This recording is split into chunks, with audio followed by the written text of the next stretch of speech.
صدق الله مولانا العلي العظيم وبلغنا رسوله النبي الكريم الأمين المكين ونحن على ذلك لمن الشاهدين والشاكرين والحمد لله رب العالمين. وقت بہت ہو چکا ہے اور میں تھکا ماندہ آدمی، آواز بھی میری گرفتہ ہے. اعلیٰ حضرت عظیم البرکت فاضل بریلوی رضی اللہ تبارک و تعالی عنہ، جن کا کلام بلاغت نظام آپ لوگ سن رہے تھے، وہ بڑا ایمان افروز کلام ہے اور ان کا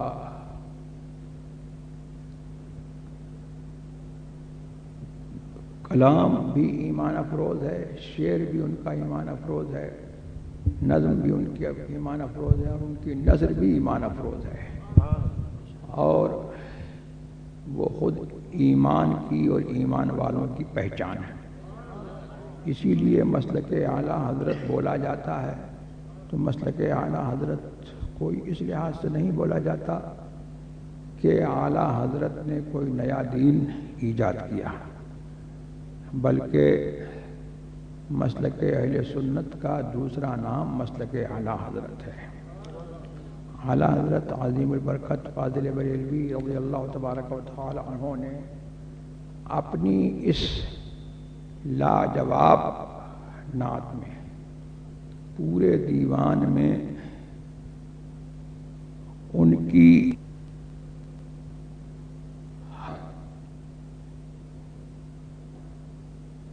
بہت ہی اعلیٰ درجے کی ہے، اور ہر نعت میں یہ خصوصیت ہے کہ فن کا بھی پورا لحاظ رکھا گیا اور شرع کا بھی ایسا لحاظ رکھا گیا ہے، اور حضور سرور عالم صلی اللہ تبارک و تعالی علیہ وسلم کی بارگاہ کا ادب اور بارگاہ خداوندی کی تعظیم کے آداب جو ملحوظ رکھے گئے، یہ انہی کا حصہ ہے. خود فرماتے ہیں کہ ہوں اپنے کلام سے نہایت محظوظ، بیجا سے ہے المنت للہ محفوظ. قرآن سے میں نے نعت گوئی سیکھی، یعنی رہے آداب شریعت ملحوظ. اور ایک جگہ فرماتے ہیں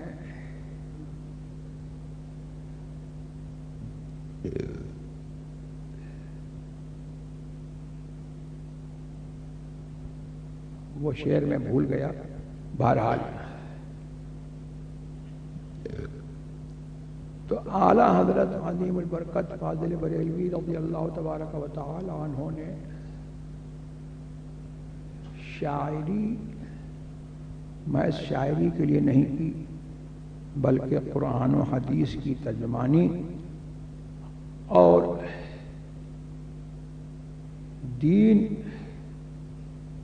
کی تبلیغ کے لیے کی. تو ان کی جس طرح سے ان کی تحریریں، ان کے فتاوی مسلک اہل سنت والجماعت کی ترجمان ہیں، اسی طرح سے ان کے اشعار بھی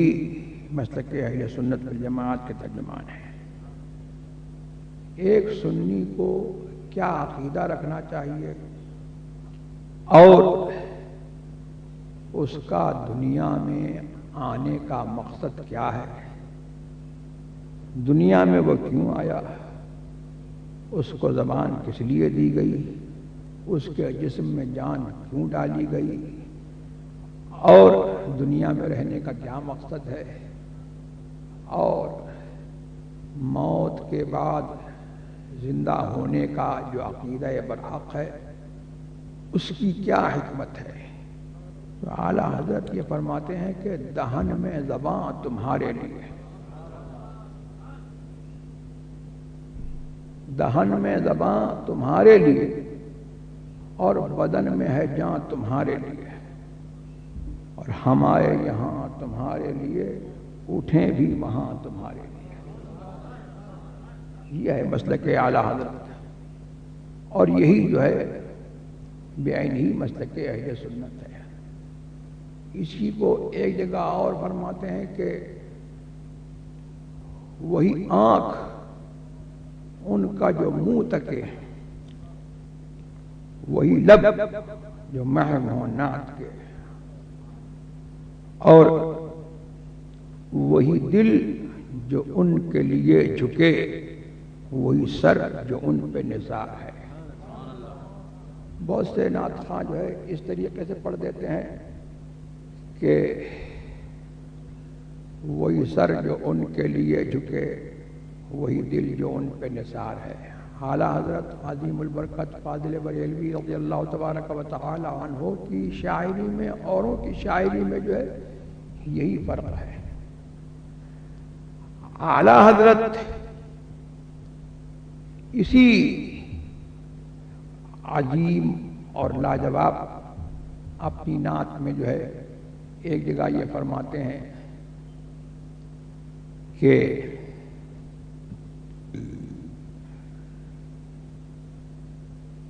نہ شام و سحر کہ 8 پہر ملائکہ در پہ بستہ قمر،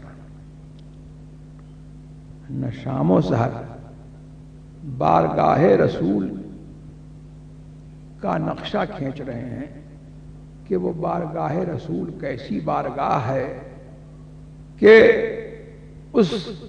شہنشاہ کی بارگاہ ایسی عالی شان ہے کہ بادشاہوں کے دربار کو اس کے دربار سے کوئی نسبت نہیں ہے۔ اس کی شہنشاہی کا عالم یہ ہے کہ فرش پر جلوہ گر ہیں، بارگاہ فرش پر ہے، اور اس کے درباری عرش کے ملائکہ۔ اور پھر کیسے کہ درباری ان کے وقت بندھے ہوتے ہیں، ہر وقت کے درباری نہیں ہوتے۔ یہاں تو معاملہ یہ ہے کہ نہ شام و سحر کہ 8 پہر ملائکہ در پہ بستہ کمر، اور نہ جبہہ و سر کہ قلب و جگر ہے سجدہ گناہ تمہارے۔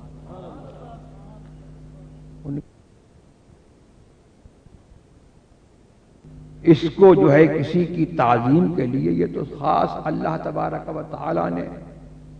یہ سر کا جھکنا جو ہے یہ ہماری شریعت میں جو ہے، اگلی شریعتوں میں یہ حضرت یوسف علی نبینا علیہ الصلوۃ والتسلیم کے لیے بھی ہوا، آدم علی نبینا علیہ الصلوۃ والتسلیم کے لیے بھی ہوا، اگلے انبیاء و مرسلین کے لیے ہوا، لیکن ہماری شریعت اس سر کے جھکنے کو اور اس سر کے سجدے کو روکتی ہوئی آئی، اور ہماری شریعت نے بت پرستی کے سجدے باب کے لیے یہ انتظام کیا کہ انسان کے لیے جو ہے وہ سر نہیں جھکے گا، انسان کا سر جھکے گا تو خالق کائنات کے لیے جھکے گا۔ لیکن اعلیٰ حضرت یہاں پر یہ فرما رہے ہیں کہ نہ جبہہ و سر، جبہہ مانے پیشانی ماتھا اور سر کے مانے سر، نہ جبہہ و سر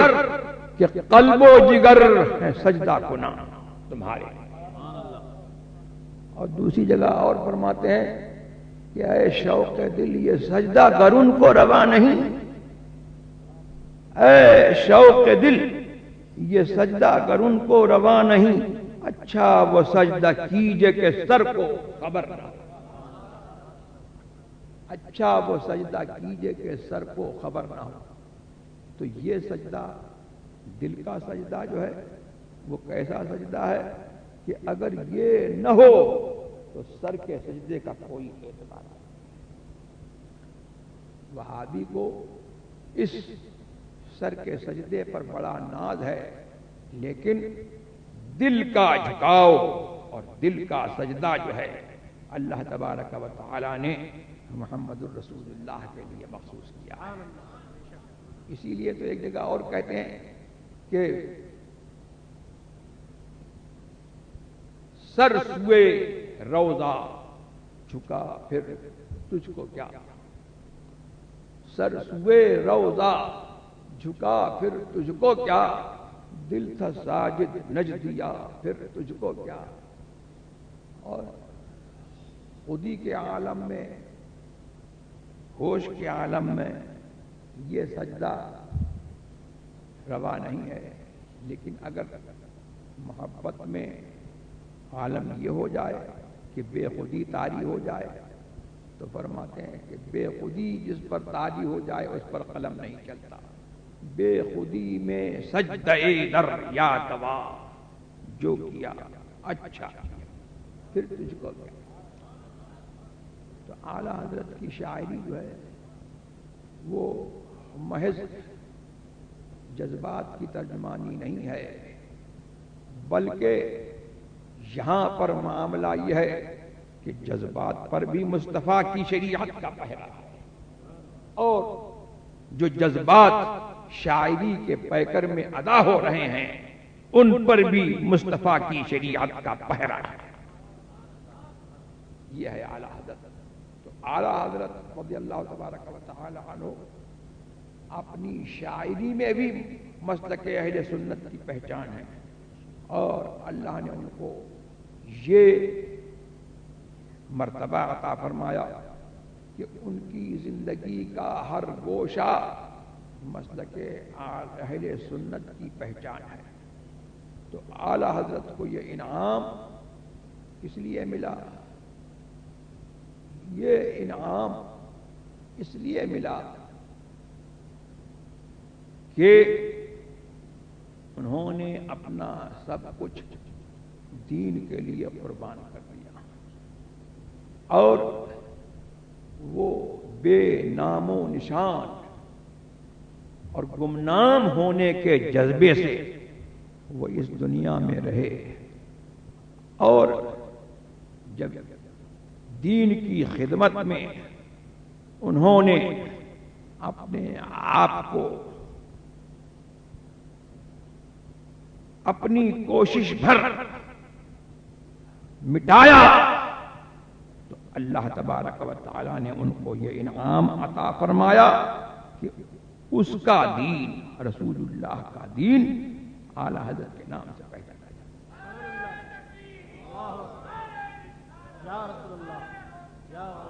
بے نشانوں کا نشان مٹتا نہیں، مٹتے مٹتے نام ہو ہی جائے۔ یہ ہے اعلیٰ حضرت کا جذبہ،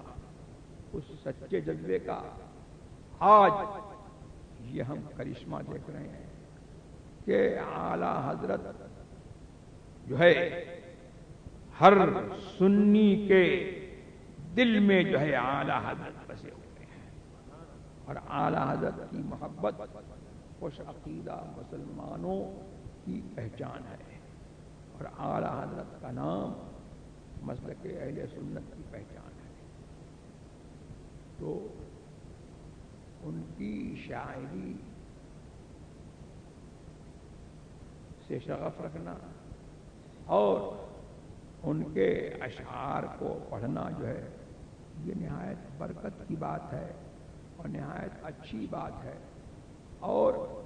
انہی کے اشعار کو اور ان کے طرز پر جو ان کے صاحبزادوں کے اشعار ہیں یا جو ان کے بھائی حضرت حسن میاں صاحب رضی اللہ تعالیٰ عنہ کے اشعار ہیں ان کو رواج دیا جائے تو معاملہ یہ ہے کہ دل سے جو بات نکلتی ہے اثر رکھتی ہے، پر نہیں طاقت پرواز مگر رکھتی ہے۔ یہ اعلیٰ حضرت ہیں، مفتی اعظم ہیں، حجت الاسلام ہیں، استاد زمن ہیں، اور جو شاعران عشق و محبت ہیں، ان کا معاملہ یہ ہے کہ زمانے کی گرد ان کے کلام پر نہیں بیٹھتی، جب پڑھو نیا اور جب پڑھو اس میں نیا لطف آتا ہے۔ اور بھائی یہ ہماری جو ہے پہچان ہے، اور یہ ایسی پہچان ہے کہ آج ہم جو ہے یہ پہچان قائم کیے ہوئے ہیں، کل کو بھی جو ہے یہی پہچان جو ہے وہ ہماری ہوگی۔ اعلیٰ حضرت نے اپنے اس کلام لاجواب کلام میں، کہ جو پورے ان کے کلام میں جو ہے اس غزل کا جواب نہیں ہے، ان کی ہر نعت جو ہے وہ لاجواب ہے، لیکن اس کلام میں جو ہے پورے ان کے کلام میں اس غزل کا جواب نہیں ہے۔ روانی بھی اتنی، سلاست بھی اتنی، اور قافیوں کا لگتا ہے کہ ایک انبار لگا ہوا ہے، اور الفاظ یہ لگتا ہے کہ ہاتھ باندھے ہوئے اعلیٰ حضرت کے سامنے کھڑے ہوئے ہیں کہ مجھے چنے، مجھے چنے، مجھے چنے، اور وہ چنتے چلے جا رہے ہیں، مشکل سے مشکل لفظ اور آسان سے آسان لفظ ایک ہی پیرائے بیان میں جو ہے ایسا پرو دیا ہے کہ اب جو ہے پڑھنے والوں کی زبان پر بھی ایسا رواں ہے کہ ان کو پڑھنے میں کوئی جو ہے تکلف نہیں ہے۔ یہاں پر ہماری پہچان جو ہے وہ مقرر کر رہے ہیں مقطع میں کہ صبا وہ چلے کہ باغ پھلے، وہ پھول کھلے کہ دن ہوں بھلے، صبا وہ چلے کہ باغ پھلے، وہ پھول کھلے کہ دن ہوں بھلے، اور لوا کے تلے ثنا میں کھلے رضا کی زبان تمہارے۔ تو یہاں ہماری زبان جو ہے ان کے لیے کھلی ہے، سبحان اللہ۔ تو وہاں پر جو ہے لوا کے تلے بھی جو ہے ہماری زبان جو ہے وہ ان کے لیے جو ہے کھلے گی، اور پھر کیا شان ہوگی مصطفیٰ کی، وہ آنکھوں سے نظر آئے گی کہ میرے سرکار نے فرمایا کہ میرے لیے جو ہے میری عظمت کا اور میری تعریف کا جھنڈا لہرایا جائے گا کہ اس کے نیچے آدم سے لے کر کے جو ہے آج تک قیامت تک جتنے لوگ ہوئے سب جس کے زیر لوا، یہی تو اس حدیث کی ترجمانی اعلیٰ فرماتے ہیں کہ جس کے زیر لوا آدم و من سوا اس سزائے سیادت پہ لاگو۔ تو یہ جو پریکٹس ہے اور یہ جو ہماری پہچان ہے، تو ہماری پہچان تو سبحان اللہ یہاں بھی ہے، اور ہماری پہچان جو ہے وہ قرآن میں بھی ہے، اور ہماری پہچان جو ہے حج میں بھی ہے۔ اور جنہوں نے اپنی یہ پہچان بنائی ہے کہ ذکر روکے فضل کاٹے نقص کا جویا رہے، ذکر روکے فضل کاٹے نقص کا جویا رہے، پھر کہے مر تک کہ ہوں امت رسول اللہ کی، اس کی پہچان جو ہے وہ اپنی اس نے یہ پہچان کیا مقرر کی، اس نے اپنے آپ کو جو ہے مٹا لیا۔ دنیا میں الگ ہے، اپنی پہچان مقرر کرے تو مقرر کرے، اس کے باوجود جو ہے وہ سنیوں کی صف میں جو ہے نظر آتا ہے۔ کاہے کے لیے؟ سنیوں کی صف میں نظر آتا ہے، سنیوں کا مال لینے کے لیے، سنیوں کی دنیا میں سے جو ہے کچھ حصہ لینے کے لیے، اور اپنے آپ کو وہ ملائے رکھتا ہے، چھپائے رکھتا ہے۔ لیکن کل قیامت کے دن جو ہے یہ گھال میل اور یہ ملاوٹ جو ہے نہیں رہے گی۔ ہم سلام پڑھتے ہیں سبحان اللہ، تو ہم سلام پڑھتے ہیں تو ہمیں جو ہے یہ ہمارا سلام والوں کا جو ہے یہ پہچان ہے، اور ہم کو یہ انعام ملے گا کہ کل قیامت کے دن جو ہے قرآن میں موجود ہے سلام قولا من رب الرحیم۔ مصطفیٰ جان رحمت پہ لاکھوں سلام والوں کو جو ہے کس کا سلام آئے گا؟ رب رحیم کا سلام آئے گا۔ وہ ان کو سلام کرے، وہ ہم کو سلام کرے گا، تو ہمارے جو ہے کروڑوں کروڑوں سلام جو ہے اس پر اگر اللہ کا ایک سلام آ جائے تو بولو کیا شان ہے، سبحان اللہ۔ تو پھر وہاں پر جو ہے یہ جیسے دنیا میں جو ہے کسی مصلحت کی بنا پر جو ہے سنیوں کے مجمع میں مل جاتے ہیں، ہاں وہاں پر بھی ملیں گے، لیکن وہاں پر کیا ہوگا کہ یہ سلام جو ہے وہ سلام والوں کے لیے خاص ہے، یہ سلام مسلک اعلی حضرت والوں کے لیے خاص ہے، یہ سلام سنیوں کے لیے خاص ہے، اس میں تیرا کوئی حصہ نہیں ہے۔ تو فرمائے گا ممتاز الجوم ایھا المجرمون، اے مجرمین جو سلام سے روکتے تھے الگ ہو جاؤ، یہ تمہارا کوئی حصہ نہیں ہے۔ یہی ہے کہ مصطفیٰ کی غلامی کا یہ ثمرہ ہے کہ آج دنیا میں جو ہے ہم نے ان کا نام لیا ہے، کل قیامت میں اگر ہمارا خاتمہ، اور یقیناً ہمارا خاتمہ انشاءاللہ بالخیر ہوگا، اسی غلامی پر ہوگا، تو پھر معاملہ یہ ہے کہ اس رحمت میں جو ہے کسی اور کا حصہ نہیں ہے، وہ ہمارا ہی حصہ ہے۔ تو یہ مسلک اہل سنت والجماعت جو ہے وہ بڑی برکت کی چیز ہے اور بڑی سعادت کی چیز ہے، اور یہ نعت گوئی جو ہے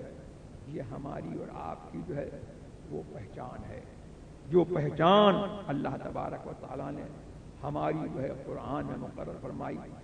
اور یہی پہچان جو ہے وہ چلی آ رہی ہے۔ کل قیامت کے دن بھی جو ہے انشاءاللہ